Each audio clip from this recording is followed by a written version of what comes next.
جو کام لا یعنی ہو، بے فائدہ ہو، وہ اگرچہ گناہ نہ ہو مگر مضر پھر بھی ہے۔ جو کام لا یعنی ہو، بے فائدہ ہو، وہ اگرچہ گناہ نہ ہو مگر مضر پھر بھی۔ قد افلح المؤمنون الذین هم فی صلاتهم خاشعون والذین هم عن اللغو معرضون والذین هم للزکاة فاعلون۔ ایک طرف نماز کا ذکر اور ایک طرف زکوٰۃ کا ذکر، بیچ میں کس کا ذکر ہے؟ والذین هم عن اللغو معرضون، لا یعنی سے بچنا۔ اب بتائیے لا یعنی کی کتنی اہمیت ہے؟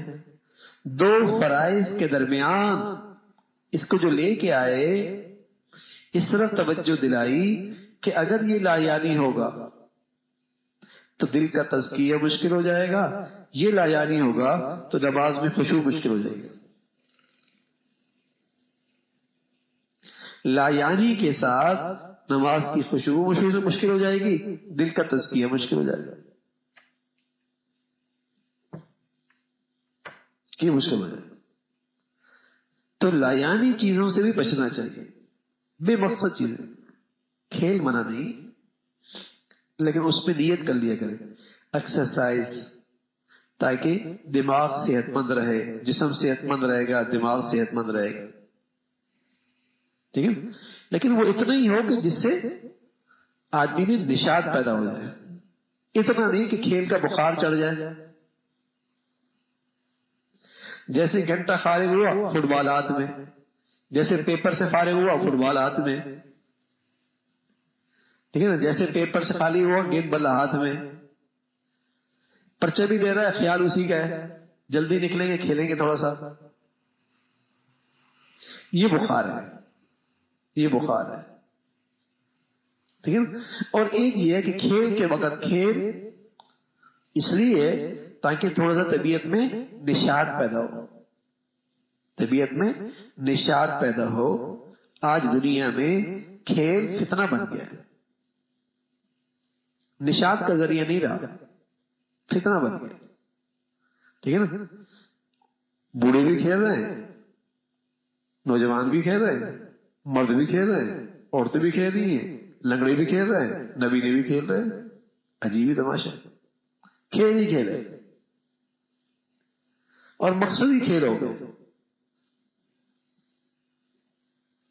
حالانکہ لاہو لاف کھیل جو تھا، یہ ایکسرسائز، کھیل کود، یہ تو نشاط کے لیے ہوتا ہے، اتنا ہو کہ تاکہ طبیعت میں نشاط آئے، اور جو مقصد ہے اس مقصد میں تھوڑی سی نشاط طبیعت پیدا ہوتی ہے، اور اس مقصد کے کام میں صلاحیت بڑھ جائے۔ نہ یہ کہ کھیل ہی کو اتنا مقصد بنا لے کہ مقصد چلا ہی جائے اور آدمی تھکا رہے ہر وقت، یہ نہیں۔ امام غزالی رحمۃ اللہ علیہ نے کھیل کے بارے میں مستقل مضمون لکھا کہ کتنے کھیل کی گنجائش ہے، ٹھیک ہے۔ تو لا یعنی چیزوں سے بچنا چاہیے۔ لا یعنی کاموں میں مصروف ہونے والا آدمی کام کے کاموں سے محروم ہو جاتا ہے اور بامقصد کاموں سے محروم ہو جاتا ہے۔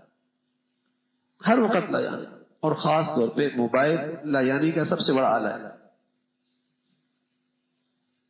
کیونکہ آدمی کو اپنے نفس پہ قابو نہیں ہے، تو اب دیکھنا شروع کر دیا تو بس دیکھتے ہی چلا گیا، ادھر گیا، ادھر بھاگا، ادھر دیکھا، وہ آیا، پتہ نہیں کیا کچھ بیچ میں آ رہا ہے۔ اس میں کشش اتنی ہوتی ہے، ذرا یہ دیکھ لو، ذرا یہ دیکھ لو، یہ دیکھ لو، یہ دیکھ لو۔ اور اب تو بدقسمتی سے جو آدمی نیٹ کو، ان چیزوں کو زیادہ استعمال کرتا ہے، وہ بے ادب بہت ہو جاتا ہے، اور وہ جسے کہیں کہ بے ادب ہو جاتا ہے، اور وہ اپنے بڑوں کے بارے میں جری بہت ہو جاتا ہے، جو مرضی لکھ دیا، جو مرضی کہہ دیا، جو مرضی تبصرہ کر دیا، کیونکہ سن کے نا گندگیاں دیکھ دیکھ کے تو آدمی خود بے ادب ہو جاتا ہے۔ اس لیے کہ یہ بھی صحبت کے قائم مقام ہے، یہ بھی کسی قائم مقام ہے، صحبت کے قائم مقام۔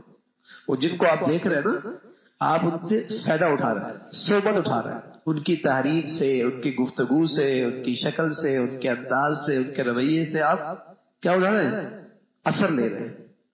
تو تو یہ صحبت کے قائم مقام ہے. تو وہ صحبت بہت گندی صحبت ہے، اور اس صحبت کا نتیجہ یہ ہے کہ آدمی بڑا بے ادب ہو جاتا ہے، بڑا بے ادب،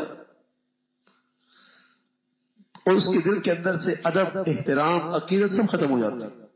بری صحبت.